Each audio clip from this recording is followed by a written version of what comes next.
si Pachen du na tua din kha Adu na ngan bin mi a Acha mi na zu mi khat chua mi an si Pa chen ni adu na zu ki ta la Mi zai ban hi khui he An i pe kai sang du zu Anul hun kha akal tak i nun thar in nun a thong za Mi nung chil di khon na le Din fe ruang a si lo Si su thau i Pachen dut mi fa kan si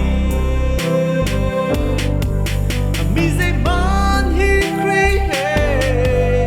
An i pe kai sang du zu Anul hun kha akal tak i nun thar in nun a thong za